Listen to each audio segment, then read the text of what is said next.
District medical and health office Kurnool. YSR urban health క్లినిక్స్లో ఈ staff nurse lab టెక్నీషియన్స్నేమో contract బేసిస్లో తీసుకుంటారు. డిఈఓలు ఎల్జీఎస్ వాళ్ళేమో అవుట్సోర్సింగ్లో తీసుకుంటారు. అది ఆప్కాస్ మీకు తెలిసే ఉంటుంది. జగన్మోహన్ రెడ్డి గారు ఏపీసీఓఎస్ అని పెట్టారు, దానిలో తీసుకుంటారు. నెక్స్ట్ ఈ నెంబర్ ఆఫ్ పోస్టులు అనేవి మీరు చూసుకోండి. అయితే ఇక్కడ నోట్ వచ్చేసరికి the number of vacancies is provisional and likely to increase or decrease. అంటే ఈ పోస్టులు అనేవి ప్రస్తుతానికి మేము ఇట్లా ఇచ్చాము, దీన్ని తగ్గించవచ్చు పెంచవచ్చు అని చెప్పేసి చెప్తున్నారు. అది దాని అర్థం. నెక్స్ట్ మన అప్లికేషన్ అనేది 20th నుంచి 30th వరకు పెట్టుకోవచ్చు. లాస్ట్ డేట్ 30th సాయంత్రం 5 వరకు. నేను మీకు చెప్పేది ఏంటంటే అంతవరకు తెచ్చుకోవద్దు, ముందు 2 రోజుల ముందే అప్లై చేసుకోండి జాగ్రత్తగా. స్టాఫ్ నర్సింగ్ క్వాలిఫికేషన్ ఏమో ఇది చూసుకోండి. Next must be recognised with registered with AP nursing council. ఈ సర్టిఫికేట్ మీ దగ్గర ఖచ్చితంగా ఉండాల్సిందే. నెక్స్ట్ ఈ శాలరీ వచ్చేసరికి నోటిఫికేషన్లో 34,000 అని ఇచ్చాడు. మళ్ళీ 2-3 రోజుల్లో రివిజన్ నోటిఫికేషన్ అని వదులుతారు. రివిజన్ నోటిఫికేషన్ అంటే కొన్ని మార్పులు చేర్పులు చేశాము అని చెప్పేసి. మొదట్లో అన్ని డిస్ట్రిక్ట్ కూడా ఇంతే వదిలారు, మెల్లమెల్లగా మార్పులు చేస్తూ వస్తున్నారు. స్టాఫ్ నర్స్కి శాలరీ వచ్చేసరికి వేరే జిల్లాలతో నేను కంపేర్ చేసి చెప్తున్నా 22,000 చిల్లర ఎంతో ఉంది. దీనికి కూడా మారుస్తారు, ఓకేనా. ఇది అన్ని డిస్ట్రిక్ట్లో ఒకేలాగా ఇస్తారు శాలరీ, అంతే తప్పితే ఒక దానిలో ఒకలాగా ఇంకో దానిలో ఒకలాగా అట్లా ఇవ్వరు. అది మీరు చూసుకోండి. ఫస్ట్ ఇయర్లోనేమో 90% అంట, సెకండ్ ఇయర్ 95% అంట, థర్డ్ ఇయర్కి వచ్చేసరికి పూర్తి ఎంత అయితే ఉందో అంత శాలరీ ఇచ్చేస్తారు. ల్యాబ్ టెక్నీషియన్స్కి ఏమో ఈ క్వాలిఫికేషన్ ఉండాలి, ఇది మాత్రం మీరు చూసుకోండి. నెక్స్ట్ వచ్చేసరికి must be registered with AP para medical board. ఈ సర్టిఫికేట్ మాత్రం కంపల్సరీగా ఉండాలి. మీరు ఇవన్నీ చూసుకోండి, ముందే ఏమీ చూడకుండా మాకు ఈ క్వాలిఫికేషన్ ఉంది మేము పెట్టొచ్చా డైరెక్ట్ కామెంట్ పెట్టడం కాదు. ముందు ఒకసారి మీ ప్రయత్నం మీరు చదవండి, అర్థం చేసుకోవడానికి ప్రయత్నించండి. అర్థం కాకపోతే అసలు వల్ల కాకపోతే అప్పుడు కామెంట్ పెట్టాలా.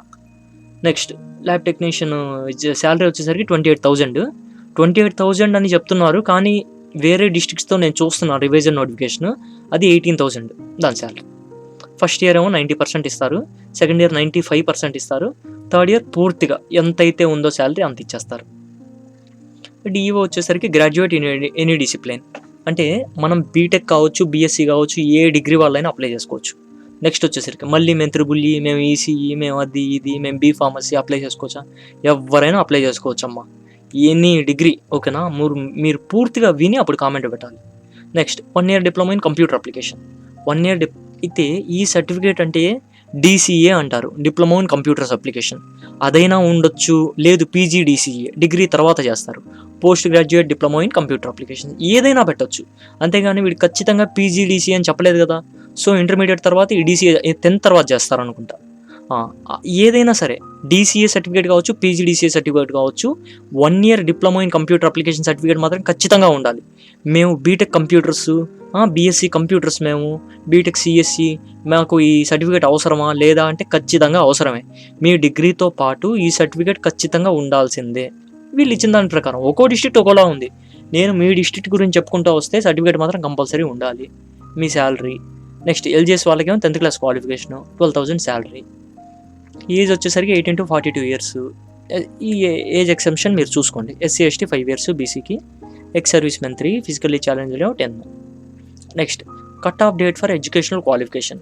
దీని అర్థం ఏంటి అన్న, మాది మొన్న రిజల్ట్స్ వచ్చినాయి మేము అప్లై చేసుకోవచ్చా, మొన్న డిగ్రీ అయిపోయింది మొన్న బీటీ, అట్లా కాదు. జూలై 1st తారీఖున లేదంటే జూలై 1st తారీఖు లోపు కనుక మీ రిజల్ట్స్ వచ్చి మీరు పాస్ అయితే మీరు అప్లై చేసుకోవచ్చు. జూలై 1st తారీఖు తర్వాత 2వ తారీఖు వచ్చినా, ఇంకా ఎప్పుడు వచ్చినా, ఆగస్ట్ సెప్టెంబర్ ఎప్పుడు వచ్చినా మీరు ఎలిజిబుల్ కాదు. అది ఫీజు వచ్చేసరికి మీరు డీడీ తీయాలి. మీరు బ్యాంక్కి వెళ్ళేసి in favour of DM and HO Kurnool మీద డీడీ తీస్తే మీకు చెక్ లాగా ఉండిద్ది. డీడీ అంటే మీకు తెలిసే ఉంటుంది. ఓసీ వాళ్ళు జనరల్ వాళ్ళకేమో ఫీజు 400 రూపీస్కి మీరు డీడీ తీయాలి. Next in case of other than OC general, ఇంకా ఓసీ జనరల్ కాకుండా ఇంకెవరైతే ఉన్నారో వాళ్ళందరూ 200 ఫీజు. ఆ డీడీ తీసి మీ అప్లికేషన్ పైనే పిన్ను కొట్టాలి. అది నెక్స్ట్ మెథడ్ ఆఫ్ సెలెక్షన్ వచ్చేసరికి వీళ్ళు టోటల్ 100 మార్క్స్ కింద పెట్టుకుంటారు ఒక్కో క్యాండిడేట్కి. ఆ 100లో 75% మార్క్స్ అనేది మనకు వచ్చిన డిగ్రీ పర్సంటేజ్. అదే డిగ్రీ అంటే ఎనీ డిగ్రీ, బీటెక్ కావచ్చు, డిగ్రీ కావచ్చు. మనకు వచ్చిన అకాడమిక్ మెరిట్ అనే అకాడమిక్ పర్సంటేజ్ 75% కింద కన్సిడర్ చేస్తారు. నెక్స్ట్ 75%, 100లో 75 పోతే ఇంకెంత ఉంది 25లో సర్వీస్ వెయిటేజ్ 15 up to 15. అంటే ఇప్పుడు ఫర్ ఎగ్జాంపుల్ ఎవరైతే గవర్నమెంట్ సెక్టార్లో కావచ్చు పనిచేస్తున్నారో, ఎవరికైతే ఎక్స్పీరియన్స్ ఉందో వాళ్ళకి ఈ ఇయర్కి 6 monthsకి ఇలాగా వెయిటేజ్ ఇస్తున్నారు. ఇప్పుడు ఫర్ ఎగ్జాంపుల్ ట్రైబల్ ఏరియాస్, గిరిజన ప్రాంతాల్లో 6 monthsకి ఎవరైతే సర్వీస్ ఉందో వాళ్ళకి 6 monthsకి 2.5 మార్క్స్ చొప్పున యాడ్ చేస్తారు. ఫర్ ఎగ్జాంపుల్ 2 years సర్వీస్ ఉందనుకో, అప్పుడు ఎన్ని మార్క్స్ వస్తాయి? 10 మార్క్స్ వస్తాయి. అప్ టు 15 కదా. అంటే ఫర్ ఎగ్జాంపుల్ మనోడు 4-5 ఏళ్ళు నేను చేస్తున్నాడు. 4-5 ఏళ్ళు అంటే అబ్బో ఎక్కువ 15 దాటి వెళ్ళిపోవాలిగా, అలా కాదు. 15 మ్యాక్సిమం 15 యాడ్ చేస్తారు. ఈ రూరల్ అర్బన్ మీరు చూసుకోండి. రూరల్ అయితే 2 మార్క్స్, అర్బన్ అయితే 1 mark. Course weightage up to ఇది వచ్చేసరికి మనకు కలిసి వచ్చింది. ఎందుకంటే ఫర్ ఎగ్జాంపుల్ ఒక క్యాండిడేట్ది డిగ్రీ 2015లో అయిపోయింది. 2015లో అయిపోతే ఇప్పుడు ఏ ఇయర్? 2021. ఎన్ని ఇయర్స్ గ్యాప్ వచ్చింది? 6 years. ఇయర్కి 1 మార్కు చొప్పున అప్ టు 10 మార్క్స్ వరకు యాడ్ చేస్తారు. ఫర్ ఎగ్జాంపుల్ ఎప్పుడో 1990లో అయిపోయింది, 1995లో అయిపోయింది అంటే ఇప్పుడు ఎంత గ్యాప్ వస్తుంది? 20 years పైన వస్తుంది. అంటే 20 మార్క్స్ యాడ్ అవుతాయి? అట్లా కాదు, మ్యాక్సిమం 10 మార్క్స్ యాడ్ చేస్తాడు. ఫర్ ఎగ్జాంపుల్ నాది 2020లో డిగ్రీ అయిపోయింది అనుకుంటే ఇప్పుడు 2021 నాకు ఎన్ని మార్క్స్ యాడ్ అవుతాయి? 1 మార్క్ యాడ్ అవుతుంది. అది చూసుకోవాలి. మనం ఎలా అప్లై చేయాలి? ఆఫ్లైన్లో అప్లై చేయాలి. అప్లికేషన్ చూపిస్తాను. లాస్ట్ డేట్ మళ్ళీ మీకు చెప్పాను. ఈ ఆఫీస్లో మీరు వెళ్ళి వాళ్ళకి ఇవ్వండి. లాస్ట్ డేట్ వరకు తెచ్చుకోవద్దు, ఒక రోజు ముందే అప్లై చేసుకోండి. ఈ డాక్యుమెంట్స్ అన్నీ మీ దగ్గర పెట్టుకోవాలి. వరుసగా నేను చూపిస్తాను మీకు. నెక్స్ట్ అయితే మళ్ళీ మీరు అడిగేది ఏంటంటే అదర్ దెన్ లోకల్ వాళ్ళు కూడా అప్లై చేసుకోవచ్చు అంటే చేసుకోవచ్చు. కాకపోతే లోకల్ రిజర్వేషనే ఎక్కువ ఇక్కడ. ఇదిగో చూడండి 80, 70%. మ్యాక్సిమం అన్ని జిల్లాలకి నోటిఫికేషన్ ఉంది కాబట్టి మీరు మీది ఏ డిస్ట్రిక్ట్ అయితే ఆ డిస్ట్రిక్ట్ వాళ్ళే అప్లై చేసుకోండి. మీ సొంత ఊర్లోనే జాబ్ వస్తుంది కదా. 30th కదా లాస్ట్ డేట్. ఈ 5 రోజులేమో మన అప్లికేషన్, మనం పెట్టిన అప్లికేషన్లన్నీ వాళ్ళు వెరిఫై చేసుకుంటారు, ఎంటర్ చేసుకుంటారు. 5వ తారీఖు ప్రొవిజనల్ మెరిట్ లిస్ట్ వదులుతారు. మరి next redressing grievances and display of final evaluation. మరి 3 రోజులు గ్యాప్ ఎందుకు వచ్చింది? 5వ తారీఖు ఎప్పుడైతే ప్రొవిజనల్ మెరిట్ లిస్ట్ వదులుతారో మనకి పత్రికా ప్రకటన అని చెప్పేసి ఒక ప్రెస్ నోట్ రిలీజ్ చేస్తారు. మేము ఇచ్చిన ఈ ప్రొవిజనల్ మెరిట్ లిస్ట్లో మీకు ఏమైనా అభ్యంతరాలు ఉంటే ఆఫీస్కి వచ్చి మీ ఒరిజినల్ ధృవపత్రాలతో ఆఫీస్లో సంప్రదించవలను అని చెప్పేసి చెప్తారు. అప్పుడు ఫర్ ఎగ్జాంపుల్ ఇప్పుడు డిగ్రీ మనకి 90% ఉంది, వాడు ఎంటర్ చేసేవాడు చూసుకోకుండా 17, 18 ఎంటర్ చేశాడు, తప్పు కదా. ఆ తప్పులు మనం సవరించుకోవడానికి ఆ 2 రోజులు టైం ఇస్తారు మీకు. ఆ 2 రోజుల్లో మీరు ఇట్లా మెరిట్ లిస్ట్లో నాకు తప్పు వచ్చింది, నా పేరు తప్పు కొట్టారు, మీరు ప్రతి జాగ్రత్త చూసుకోండి. నేమ్ నుంచి ప్రతిదీ, మీ ఫాదర్స్ నేమ్, మీ డేట్ ఆఫ్ బర్త్ అన్నీ చూసుకోండి. ఇయర్ ఆఫ్ పాస్, ఎందుకంటే కొంచెం తేడా పడినా మళ్ళీ మీకు తేడా వచ్చేస్తుంది కదా. అలాంటివన్నీ చూసుకోండి. ఇదిగోండి రిడ్రెసింగ్ గ్రీవెన్సెస్, మనం పెట్టిన ఈ స్పందనలు అన్నీ చూసి కరెక్షన్స్ చేసి 8th కల్లా వాళ్ళు మళ్ళీ ఫైనల్ మెరిట్ లిస్ట్ వదులుతారు. ఫైనల్లో ఎవరి అయితే పేర్లు పైన ఉంటాయో వాళ్ళకి జాబ్ ఇస్తారు. 11th కల్లా జాబ్ ఇచ్చేస్తారు. ఇది అప్లికేషన్ ఫామ్. ఈ registration number to be filled by the office. ఇది ఏం మీరు వేయొద్దు, ఇది ఇట్లా వదిలేయండి. అందరికీ కామన్ అప్లికేషన్ ఇది.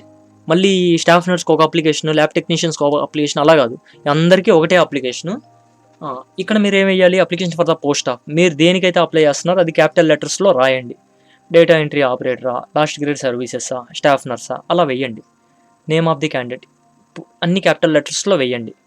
ఇక్కడ మీ ఫోటో అతికించండి. ఫోటో అతికిచ్చి ఫోటో కింద సైన్ చేయండి. అదే ఫోటో కింద అంటే ఫోటో మీద, మళ్ళీ తలకాయ మీద సైన్ చేయకుండా ఫోటో కొంచెం కింద షర్ట్ దగ్గర అక్కడ సైన్ చేయండి. Name of the father's name enter చేయండి. Name of the spouse if married, అదే మీ హస్బెండ్ నేమ్. జెండర్, మేల్ అయితే మేల్, ఫీమేల్ అయితే female. Date of birth, age కూడా ఎంటర్ చేయాలి. సోషల్ స్టేటస్, మీ కేటగిరీ బీసీఏనా, బీసీబీనా, ఓసీయా, ఎస్సీయా, ఎస్టీఐ, ఏదైతే అది. Status local or non local as per study from 4th to 10th. దీని అర్థం ఏంటంటే మీరు 4th to 10th ఎక్కడైతే చదువుతారో ఆ స్టేటస్ లోకల్ లేదు నాన్ లోకల్ అని మీరు వేయాలి. ఇప్పుడు మీరు పెట్టే కామెంట్ ఏంటి? అన్నా నేను 4th, 5th ఇక్కడే మా ఊర్లోనే చదివాను, ఆ తర్వాత వేరే ఊరికి వెళ్ళి హాస్టల్లో ఉన్నాను అంటారు. అప్పుడు మీరు ఏం రాయాలంటే 4, 5th లోకల్, నెక్స్ట్ ఈ 6th to 10th non local, అట్లా మీరు వివరంగా రాయాలి. లేదు 4th to 10th అచ్చంగా మీ ఊర్లోనే చదివారు, 4th to ఇంకా విడిగా మెన్షన్ చేయక్కర్లా, 4th to 10th అని లోకల్ అని పెట్టేస్తే సరిపోతుంది. ఎప్పుడైతే మీరు అటు ఇటు మారిందో, కొంచెం లోకల్ కొంచెం నాన్ లోకల్ అయితే మీరు చెప్పాలి. అట్లాగా వెదర్ ఫిజికల్లీ హ్యాండిక్యాప్డ్, అది మీరు చూసుకోండి. ఎస్ అయితే ఎస్, లేదంటే నో. ఏ హ్యాండిక్యాప్డ్ అయితే అది రాయండి. స్పోర్ట్స్ సర్టిఫికేట్ ఉంటే ఎస్ అని, లేదంటే నో అని. Name of the requisite qualification, the application pass. మనకి మన క్వాలిఫికేషన్ ఏంటి అంటే ఇప్పుడు బీఎస్సీ, అదే డిగ్రీయా, బీటెక్కా, ఏది, బీఎస్సీ నర్సింగా, ఏదైతే అది క్వాలిఫికేషన్ రాసి మీ దగ్గర ఉన్న ఎక్స్ట్రా సర్టిఫికేట్స్ ఏంటి, పీజీడీసీఏనా, లేదు మీ దగ్గర టైప్ సర్టిఫికేట్స్ ఏమైనా ఉన్నాయా, మీ దగ్గర ఉన్న సర్టిఫికేట్స్ అన్నీ పెట్టేయండి. నేను అదే చెప్తున్నా, మీ దగ్గర ఏవైతే సర్టిఫికేట్స్ ఉన్నాయో అవన్నీ పెట్టండి. ఎప్పటికీ ఉపయోగమే కదా, ఎంతో కొంత మనోడికి ఎక్స్ట్రా క్వాలిఫికేషన్ ఉంది కదా అని వాళ్ళు గుర్తిస్తారు. Date of completion of above required qualification, మీ కోర్స్ మెయిన్ కోర్స్ ఎప్పుడైతే అయిపోయిందో అది చూసుకోండి. ఇప్పుడు ఫర్ ఎగ్జాంపుల్ డిఈఓ క్వాలిఫికేషన్ ఏంటి, degree with any diploma in computer applications కదా. ఇప్పుడు డిగ్రీ క్వాలిఫికేషన్ మీరు ఇక్కడ ఎంటర్ చేయండి. అంతేగాని ఇప్పుడు డిగ్రీ తర్వాత పీజీడీసీఏ చేస్తాం, పీజీడీసీఏ 1 year, డిగ్రీ 2020 అయిపోయింది, పీజీడీసీఏ 2021 అయిపోయింది. 21 అయ్యక్కర్లా, మీరు 20 వేయండి. రిక్వైజెడ్ క్వాలిఫికేషన్ అంటే మీకు వాడికి కావాల్సిన క్వాలిఫికేషన్ ఏదైతే ఉందో అది ఎప్పుడు కంప్లీట్ అయింది, మార్చ్ 2020 లేదు ఫిబ్రవరి, అది ఏ ఇయర్ అయితే ఆ ఇయర్ వేయండి. రెస్పెక్ట్ కౌన్సిల్ రిజిస్ట్రేషన్ నెంబర్, ఇది బీఎస్సీ నర్సింగ్ వాళ్ళకి, ల్యాబ్ టెక్నీషియన్స్ వాళ్ళకి మీ రిజిస్ట్రేషన్ నెంబర్ ఉంది కదా, అది వేయండి. ఇది ఎక్స్ సర్వీస్ మెన్ ఎస్ అయితే ఎస్, నో అంటే నో. ఎకనామికల్ లివికర్ ఈడబ్ల్యూఎస్ అయితే ఎస్, నో అంటే నో. మొబైల్ నెంబర్, ఇది వర్కింగ్లో ఉన్న మొబైల్ నెంబర్ మాత్రం వేయండి.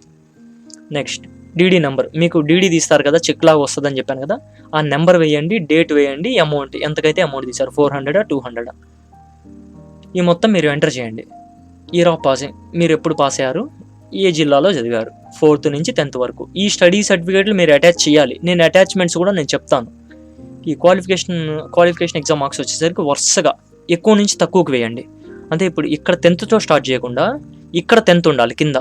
అంటే డిగ్రీ, ఇంటరు, 10th, మీ ఎక్స్ట్రా సర్టిఫికేట్స్ ఏదైనా సరే ఎక్కువ నుంచి తక్కువకి వేసుకుంటూ వెళ్ళండి. టోటల్ మార్క్స్, మీకు వచ్చిన మార్క్స్ పర్సంటేజ్ తెలుసుగా ఎలా క్యాలిక్యులేట్ చేయాలో, మీకు వచ్చినవి డివైడెడ్ బై టోటల్ ఇంటూ 100 తెలుసు కదా. ఇక్కడ మళ్ళీ మీ మొబైల్ నెంబర్ వేయండి, మీ అడ్రస్ రాయండి, ఇక్కడ మీ సైన్ చేయండి. డిక్లరేషన్, ఐ శ్రీమతి కుమారి శ్రీ, మీ పేరు ఏదైతే ఉందో అన్ని క్యాపిటల్ లెటర్స్లో రాయొచ్చు, లేదు మీ రన్నింగ్ హ్యాండ్ రైటింగ్లో అయినా రాయొచ్చు, ఎలా అయినా పర్వాలా. ఎందుకు చెప్తున్నా ఇలాగా, ఇందాక అప్లికేషన్ మొత్తం అన్ని క్యాపిటల్లో రాయమని చెప్పా. ఈ డిక్లరేషన్ వచ్చేసరికి మీరు ఎలా రాసినా పర్వాలా. అది గుర్తుపెట్టుకోండి. ఇక్కడ మీ పేరు, డాటర్ ఆఫ్, సన్ ఆఫ్, మీ అమ్మ పేరు కానీ మీ నాన్న పేరు కానీ రాయండి. Name and signature of the candidate, మళ్ళీ ఇక్కడ మీ సైన్ చేసి కింద బ్రాకెట్లో మీ పేరు రాయండి. ఎవరైతే గవర్నమెంట్ సెక్టార్లో కాంట్రాక్ట్ కానీ అవుట్సోర్స్ ఎక్కడైనా పనిచేసి ఉంటే ఆ సర్టిఫికేట్ ఇది నేను మీకు డిస్క్రిప్షన్లో అటాచ్ చేస్తాను, చూసుకోండి. దీనికి ఏమేం కావాలో చెప్తా అన్నాను కదా, చూడండి. పాస్పోర్ట్ సైజ్ ఫోటో అతికిస్తాం కదా, 10th క్లాస్ పెట్టండి. లేటెస్ట్ క్యాస్ట్ సర్టిఫికేట్ పెట్టాలి, ఓకేనా. లేదు ఇంకా మా దగ్గర ఏం లేదు, ఎప్పుడు 2 ఏళ్ల క్రితం ఉంది, అలాంటి కామెంట్స్ కూడా వస్తాయి నాకు.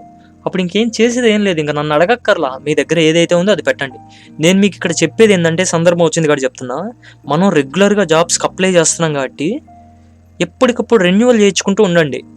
క్యాస్ట్ కావచ్చు, ఇన్కమ్ కావచ్చు, సెంట్రల్ గవర్నమెంట్ అప్లై చేస్తాం కాబట్టి ఓబీసీ కావచ్చు, అలాగా మీ క్యాస్ట్ సర్టిఫికేట్ని ఎప్పటికప్పుడు రెన్యువల్ చేయించుకుంటూ ఉండాలి. In case of physically challenged అయితే సాధారణ సర్టిఫికేట్ పెట్టాలి. Ex service men certificates అయితే పెట్టుకోవాలి. నెక్స్ట్ స్టడీ సర్టిఫికేట్స్ 4th నుంచి 10th వరకు పెట్టాలి.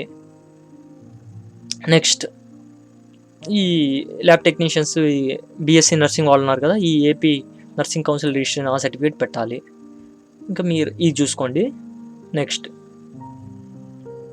Mark list of all years as per the qualification for the applied post. ఇప్పుడు దీని అర్థం ఏంటంటే, ఇప్పుడు ఫర్ ఎగ్జాంపుల్ డిగ్రీ 3 years అంటే ఎన్ని సెమిస్టర్స్, 6 semesters. 6 semestersకి కలిపి ఒక ప్రొవిజనల్ వస్తుంది. ప్రొవిజనల్ పెట్టాలి. ప్రొవిజనల్ వెనకాలనే 6 సెమ్కి ఉన్న మార్క్ లిస్ట్లో మొత్తం పెట్టాలి. ఒక్క ప్రొవిజనల్ పెట్టి ఊరుకోమాకండి, అన్నీ పెట్టాలి. ఇప్పుడు బీటెక్ ఉంది, మొత్తం 8 semesters, 8 sems మార్క్ లిస్ట్లో పెట్టాలి. అన్నిటికీ కలిపి బీటెక్ సర్టిఫికేట్ పెట్టాలి, ప్రొవిజనల్ సర్టిఫికేట్, లేదంటే ఒరిజినల్ మెయిన్ సర్టిఫికేట్ ఉంటే మెయిన్ సర్టిఫికేట్ అయినా పెట్టాలి.